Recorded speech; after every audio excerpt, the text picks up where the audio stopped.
श्री शिवाय नमस्तु भयम। दोस्तों, जैसा कि आप सभी लोग जानते हैं कि 17 फरवरी 2026 यानी मंगलवार को पड़ रही है फाल्गुन मास की अमावस्या, व्रत और साल का पहला बड़ा सूर्य ग्रहण। और दोस्तों, यह वह तिथि है जो फाल्गुन मास में पड़ने वाली सबसे बड़ी तिथि है, क्योंकि यह मंगलवार के दिन पड़ रही है और इसका बहुत ही बड़ा और विशेष महत्व होता है। पूज्य गुरु जी ने कहा है कि अगर कभी भी मौका लग जाए और फाल्गुन महीने की अमावस्या तिथि मंगलवार को पड़ जाए तो आप लोगों को एक छुटकी काला तिल वाला उपाय तो अवश्य ही करना चाहिए। इन दोनों का संयोग बहुत ही कम आता है। इसी के साथ में गुरु जी ने अपनी शिव पुराण कथा में बताया है कि इस दिन आपको एक छुटकी काला तिल वाला उपाय तो आपको अवश्य ही करना चाहिए, क्योंकि ऐसा दिन पूरे साल में सिर्फ एक ही बार आता है। और दोस्तों, आप सभी लोग जानते हो कि मंगलवार अमावस्या तिथि का अगर सबसे बड़ा कोई उपाय है तो वो एक छुटकी काला तिल वाला उपाय है। तो दोस्तों, मंगलवार अमावस्या तिथि के दिन आप लोगों को इस एक छुटकी काला तिल वाला उपाय को जरूर करना है। बहुत सारे लोग होंगे जिन लोगों ने इस उपाय को ना किया हो, मतलब पूरा साल निकल गया, उन्होंने किसी भी दिन इस छुटकी काला तिल वाला उपाय को ना किया हो। पर दोस्तों, आपके पास एक आखिरी मौका बचा हुआ है, जो कि 17 फरवरी मंगलवार अमावस्या तिथि के दिन है।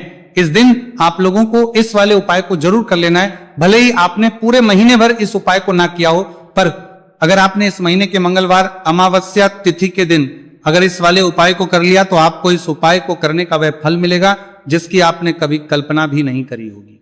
इसीलिए आप लोग इस वाले उपाय को एक बार जरूर कर लेना है, ताकि आप लोगों के हाथ से ये मौका ना जा सके और आपको इस उपाय को करने का फल मिल सके।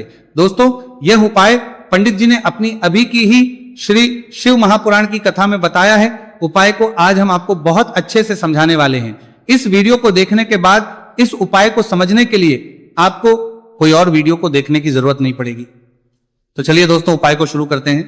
देखिए, यह इस फाल्गुन महीने के मंगलवार अमावस्या तिथि के दिन यह इतना खास होता है, इतना महत्वपूर्ण होता है।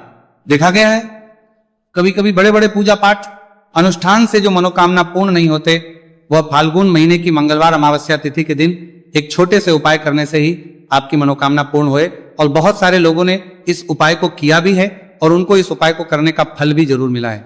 अगर आप लोग भी इस उपाय को करना चाहते हैं तो आप इस उपाय को पहले अच्छे से समझ लेना, सुन लेना, उसके बाद करना। आपको इस उपाय का फल जरूर मिलेगा। और इस उपाय को कर लेने से आपके घर में चाहे किसी भी प्रकार की दुहक और समस्या क्यों ना चल रही हो, आपको उसका कारण भी नहीं पता है कि भाई यह समस्या किस कारण से चल रही। उसका कुछ भी कारण हो सकता है, जैसे पितृदोष हो सकता है या किसी भी तरह का मंगल दोष भी हो सकता है। तो इस दिन आप लोगों को यह वाला उपाय कर लेना है।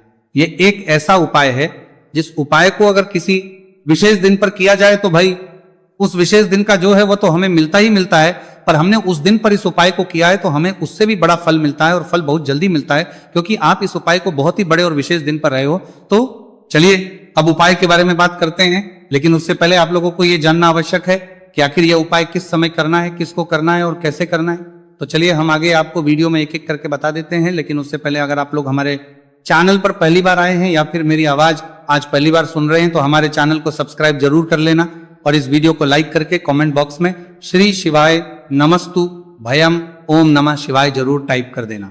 तो दोस्तों, इस एक छुटकी काला तिल वाला उपाय को हमें इस मंगलवार अमावस्या तिथि के दिन कैसे करना है, किसको करना है, किस समय करना है और कहां पर करना है, ये सारे सवालों के जवाब आपको इस वीडियो में मिल जाएंगे। और जो ये वीडियो देखेगा भाई, उसको एक छुटकी काला तिल वाला उपाय जरूर करना चाहिए, क्योंकि इस दिन काला तिल का भी बहुत ही बड़ा और विशेष महत्व होता है। और बात आ जाए एक छुटकी काला तिल वाला उपाय की, तो यह सोने पे सुहागा वाली बात हो जाती है, और यह एक बहुत ही बड़ा उपाय हो जाता है इस मंगलवार अमावस्या तिथि का। तो अब दोस्तों, इस एक छुटकी काला तिल वाला उपाय को आखिर करना किसको है, सबसे पहले हम लोग वो बात जान लेते हैं। तो देखो, घर की जो बड़ी माताएं बहनें होती हैं, उन माताओं बहनों में से कोई भी एक बड़ी माता बहन इस वाले उपाय को कर सकती है। और दोस्तों, अगर आप तो अपने घर में से सभी सदस्यों को भी इस उपाय को करवा सकते। अगर किसी व्यक्ति की खुद की कोई मनोकामना है, खुद की कोई दुख और परेशानी है जो कि वह अपने लिए ही करना चाहता है इस वाले उपाय को, तो वह खुद अपने लिए भी कर सकता है। बाकी अगर कोई घर में से ऐसा है जो कि अपने पूरे घर परिवार की सुख और शांति के लिए ये वाला उपाय करना चाहता है, तो भाई वो भी कर सकता है, उसमें भी कोई दिक्कत वाली बात नहीं है। कहने का मतलब है कि इस उपाय को हर एक सदस्य भी कर सकता है और पूरे घर परिवार के सदस्य के लिए घर की बड़ी माताओं बहनों में से कोई एक माता बहन भी कर सकती है। माताएं बहनें अगर घर में उपस्थित ना हो या वह यह वाला उपाय ना कर पा रही हो तो फिर घर का कोई बड़ा सदस्य भी इस एक छुटकी काला तिल वाला उपाय को कर सकता है, चाहे फिर वह पुरुष ही क्यों ना हो, उसमें कोई भी दिक्कत वाली बात नहीं है। उसके बाद में दोस्तों जो अगला प्रश्न निकल आता है वो यह आता है इस उपाय को लेकर कि आखिर इस उपाय को हमें किस समय करना है, सुबह के समय करना है कि शाम के समय करना है। तो देखो इस वाले उपाय को आप लोग सुबह के समय भी कर सकते हो और शाम के समय प्रदोष काल में भी करना है सकते हो। अब अगर आप पूछो कि भाई सबसे उत्तम समय कौन सा रहेगा इस एक छुटकी काला तिल वाला उपाय को करने का, तो हम आपसे बस यही कहेंगे कि इस उपाय को आप सुबह के समय करेंगे तो ज्यादा बेहतर होगा। बाकी अगर प्रदोष काल शाम के समय भी करेंगे तो भी अच्छा होगा, उसमें कोई भी दिक्कत वाली बात नहीं है। तो अब दोस्तों जो अगली सबसे बड़ी और महत्वपूर्ण बात आती है वो यह आती है कि सुबह अगर हम उपाय को करेंगे तो हमें कितने बजे से लेकर कितने बजे तक के बीच में करना है, और शाम के समय प्रदोष काल में करेंगे तो हमें कितने बजे से लेकर कितने बजे के बीच में करना है। तो देखो सुबह जितनी जल्दी हो सके आप उपाय को करने की कोशिश करना कि अगर किसी कारणवश लेट भी हो जाओ, थोड़ी देर भी हो जाए तो 10 या 11 बजे तक भी आप उपाय कर लेना, पर 12 बजे से ज्यादा देरी ना हो, ठीक है, इस बात का ध्यान रखना। उसके बाद में दोस्तों अगर शाम के समय प्रदोष काल की बात करें, प्रदोष काल का जो समय है होता है वो शाम के 6 बजे से शुरू हो जाता है, मतलब शाम के 6 बजे से लेकर 7 बजे के बीच का जो समय होता है ये समय प्रदोष काल का समय होता है। तो आप उपाय को 7 या 8 बजे के बीच में भी कर सकते हो, मतलब शाम के 6 बजे से रात 8 बजे के बीच में आप कभी भी इस वाले उपाय को कर सकते हो, उसमें कोई भी दिक्कत वाली बात नहीं है। देखिए यदि आपके जीवन में संकट बहुत ही अधिक चल रहे हो, समस्याएं बहुत ही अधिक चल रही हो, एक एक रूप खर्च करने आपको बस ओढ़ रहा है, भूमि से जुड़ी हुई कोई भी समस्या हो या फिर आपके विवाह से जुड़ी हुई कोई भी समस्या हो या आपके व्यापार से जुड़ी हुई कोई भी समस्या हो, तो आपकी ये सारी समस्या इस मंगलवार अमावस्या तिथि के दिन समाप्त होने वाली है। तो चलिए दोस्तों जानते हैं उस विशेष उपाय के बारे में। देखिए इस वीडियो में हम पूज्य गुरु जी द्वारा बताए गए 3 बहुत ही चमत्कारिक उपायों के बारे में जानेंगे। देखिए ये जो उपाय है आपके जीवन से दुर्भाग्य का तो अंत करेंगे ही, साथ ही साथ यदि आपके जीवन में धन की समस्या चल रही है तो वह सभी भी आपकी समाप्त हो जाएंगी। देखिए गुरुजी ने बताया है कि जब भी मंगलवार अमावस्या तिथि का दिन पड़े तो हमें कर्ज मुक्ति के लिए कुछ उपाय करने चाहिए। इसी के साथ हमें धन प्राप्ति, भूमि से जुड़े कार्यों और विवाह के लिए भी उपाय करने चाहिए।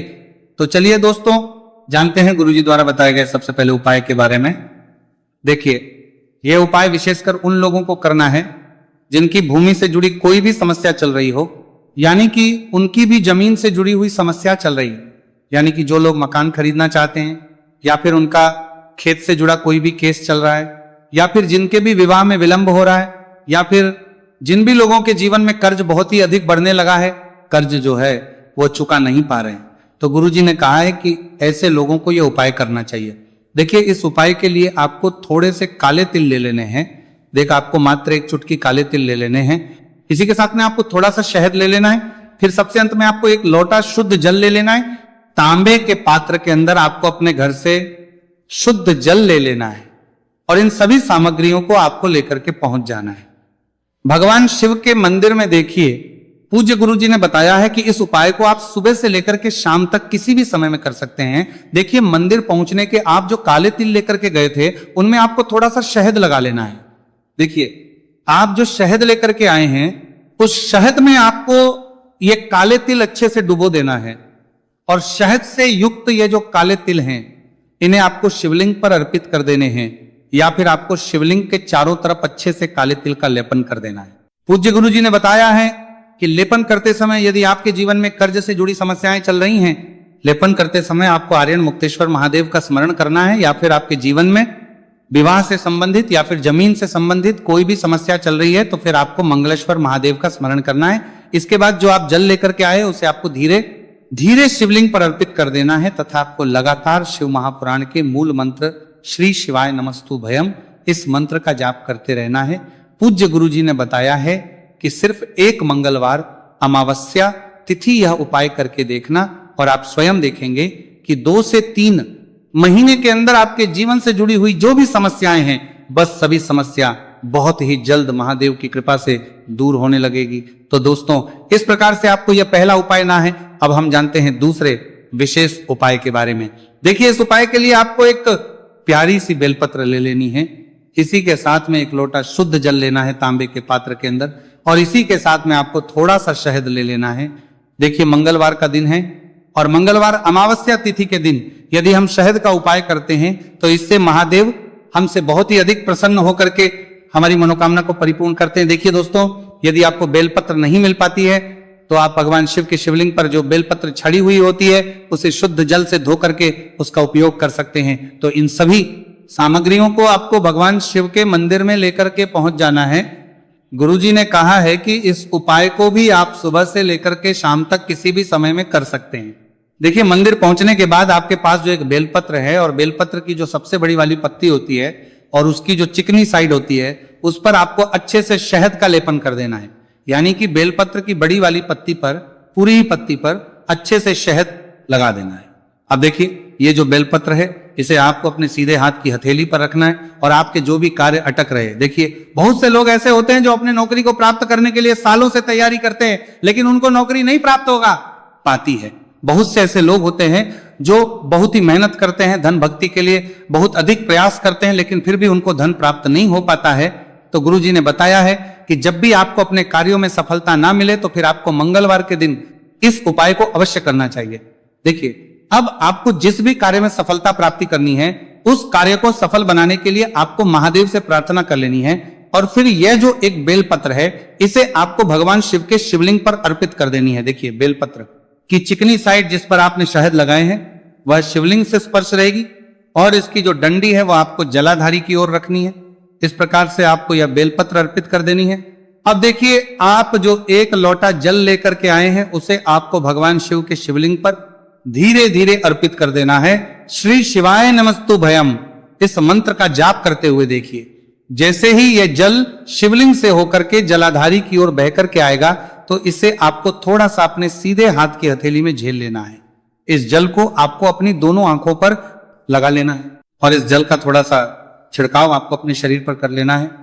पूज्य गुरुजी ने बताया है कि जब भी हम मंगलवार के दिन शहद वाली बेलपत्र शिवलिंग पर अर्पित करते हैं तो इससे हमें महादेव हर कार्य में सफलता प्राप्त करवाते हैं। यदि हमें अपनी मेहनत करने के बावजूद भी पर्याप्त मात्रा में सफलता नहीं मिल पा रही है तो गुरुजी ने कहा है कि आपको मंगलवार अमावस्या तिथि के दिन यह चमत्कारिक उपाय अवश्य ही कर लेना है।